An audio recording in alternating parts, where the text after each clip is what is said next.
तो अभी तक हमने चर्चा की कि कैसे बुद्ध घर से निकले,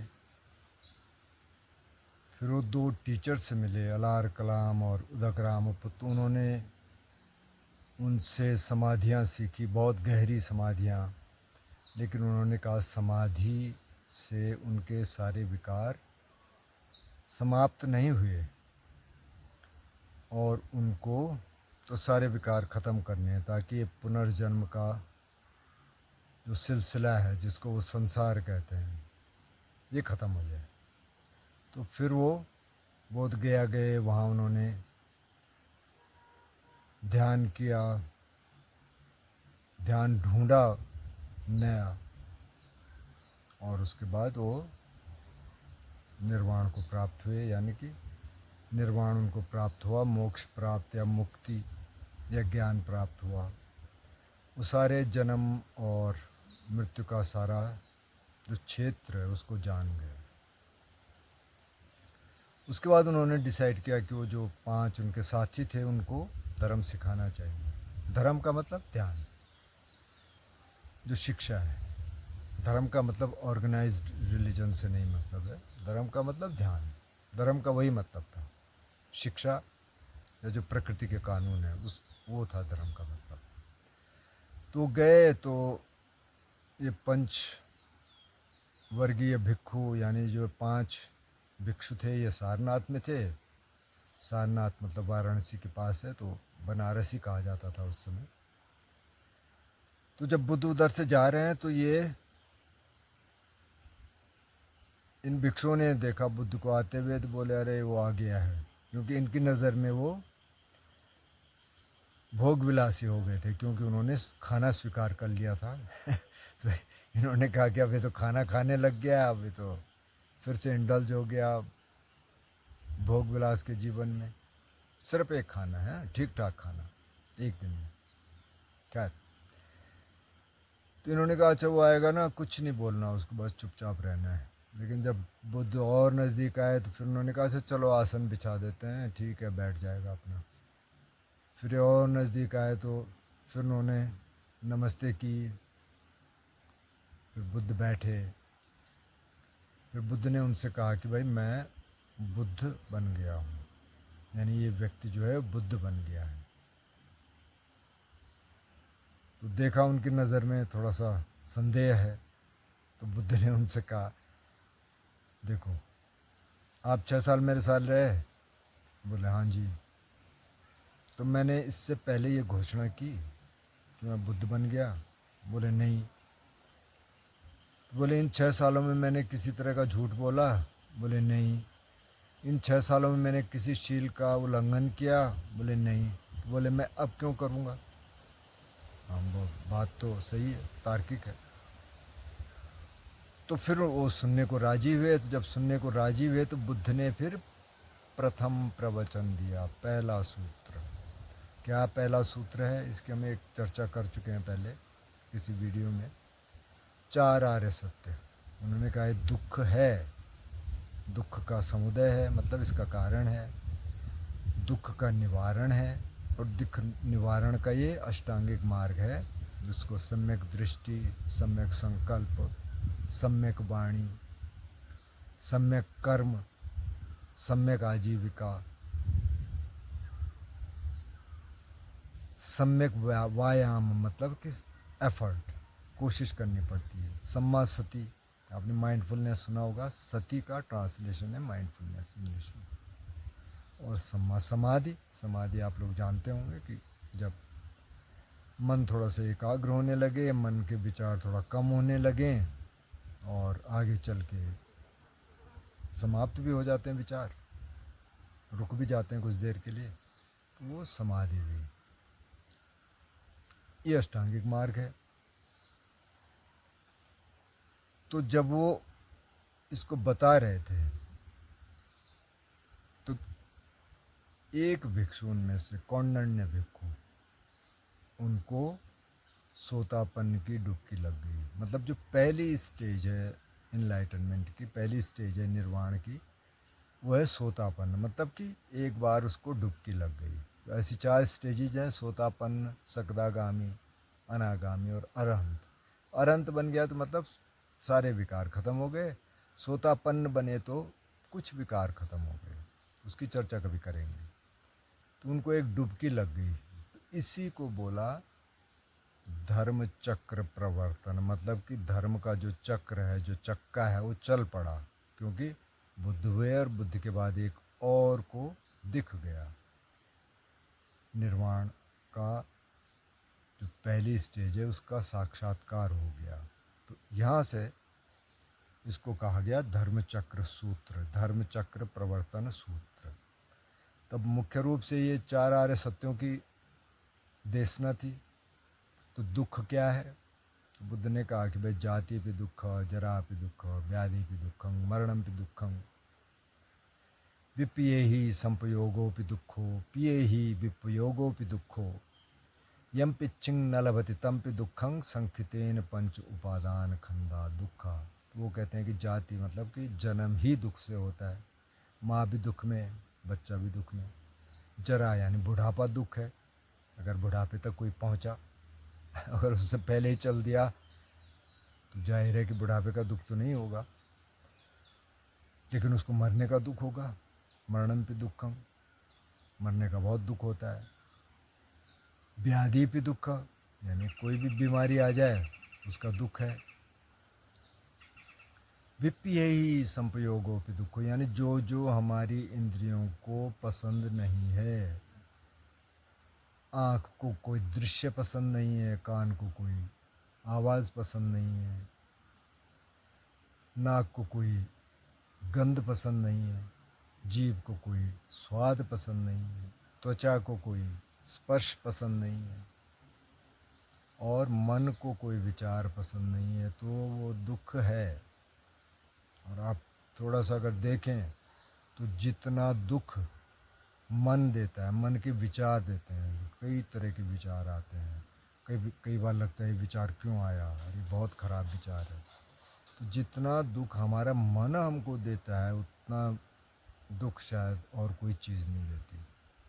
और अगर ये समझ आ जाए कि ये मन के विचार हमारे विचार नहीं हैं, ये सिर्फ विचार हैं, ये बहुत हाई स्टेज है, कभी चर्चा करेंगे।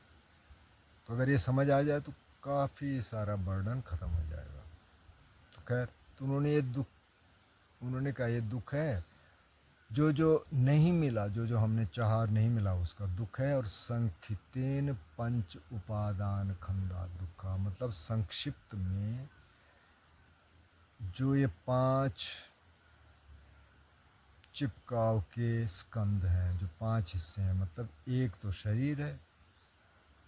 अब शरीर के लिए हम क्या क्या करते हैं, थोड़ा बीमारी ना हो जाए उसका उपाय करना पड़ता है, थोड़ा ठीक रहना पड़ता है, ठीक खाना खाना पड़ता है ना। सारी चीज़ें उसको सजने संवरने में भी कई लोगों को काफ़ी टाइम लगता है। ठीक है, कोई दिक्कत नहीं है, बहुत ज़्यादा भी ठीक नहीं है, लेकिन थोड़ा बहुत ठीक है।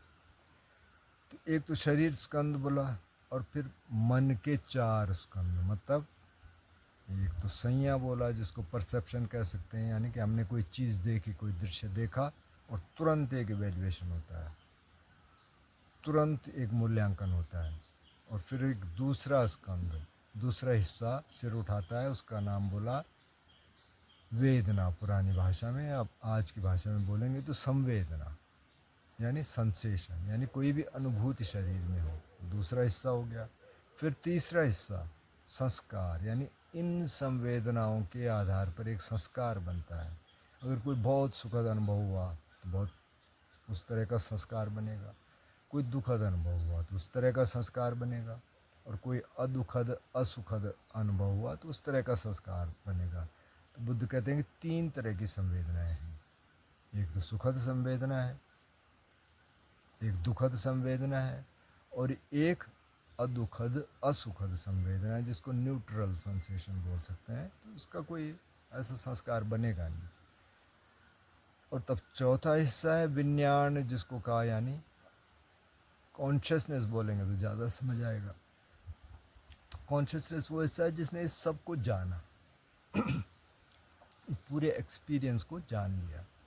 अब आप कहेंगे कि अच्छा पहले संज्ञा आती है, फिर वेदना आती है, मतलब कि सेंसेशन आती है, फिर संस्कार आता है, फिर विज्ञान आता है, ऐसा आता होगा स्टेप में। तो स्टेप में नहीं आता, ये एक ही उसमें आता है, स्प्लिट सेकंड में ये सब कुछ घट गया।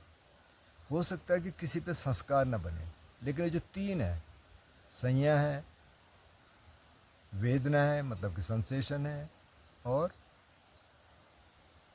कॉन्शियसनेस है जिसने सबको जाना, ये तीन तो इकट्ठे घटते हैं। संस्कार बनने में हो सकता है थोड़ा सा टाइम लगे, कई बार माइंड रिफ्लेक्ट करेगा, अच्छा ठीक है मैंने कोई बहुत ख़राब दृश्य देखा पर इसका संस्कार क्यों बनाना है, तो हो सकता है न भी बने। जब तक इग्नोरेंस रहती है, अविद्या रहती है, तो हर तरह का संस्कार बनता है। थोड़ी सी अविद्या यानी अविद्या यानी इग्नोरेंस थोड़ी सी कम हुई तो हर तरह के संस्कार नहीं बनते, कुछ कुछ आप कंट्रोल कर सकते हैं। लेकिन ये तीन तो स्प्लिट सेकंड में एक साथ आएंगे। तो इसकी देशना दी और कौंडिन्य भिक्खु को सोतापन की डुबकी लग गई, वहाँ से धर्म चक्र चल पड़ा। फिर ये जो पांचों भिक्षु हैं कुछ ही दिन में धीरे धीरे, पहले सबको सोतापन की डुबकी लगी, फिर सकदागामी, फिर अनागामी, और फिर सब सारे के सारे अरहंत हो गए। अब बुद्ध तो हैं ही, अभी 5 और अरहंत हो गए, तो 6 हो गए। तो जो 7वां व्यक्ति संघ में आया वो भिक्षु नहीं था पहले से, वो यश नाम का कोई नौजवान बनारस का, बहुत रईस घराने का। उसके घर में पार्टी थी उस दिन रात को, और डांस चल रहा था, म्यूज़िक चल रहा था, बहुत सारी लड़कियां डांस कर रही थी। और उस समय जो कुछ होता था, रईस थे तो और भी बहुत कुछ होता होगा। ठीक है, पार्टी ख़त्म हुई।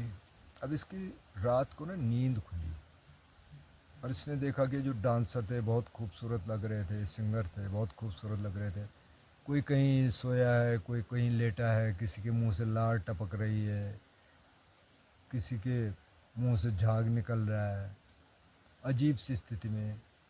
सब देखे, अरे यार क्या इसी के पीछे मैं मत वाला हूँ। मैं सोचता था क्या खूबसूरती है, तो उसको वितृष्णा हो गई। उसने कहा क्या है ये, मैं इसके पीछे क्यों इतना पागल हूँ। और वो रात को घर से निकल पड़ा। अब सुबह जाते जाते वो सारनाथ पहुँच गया जंगल में। वहाँ उसने देखी कि यार भिक्षु हैं 5, बहुत शांत महसूस होते हैं, क्योंकि तो 6 के 6 जो है अरहंत थे।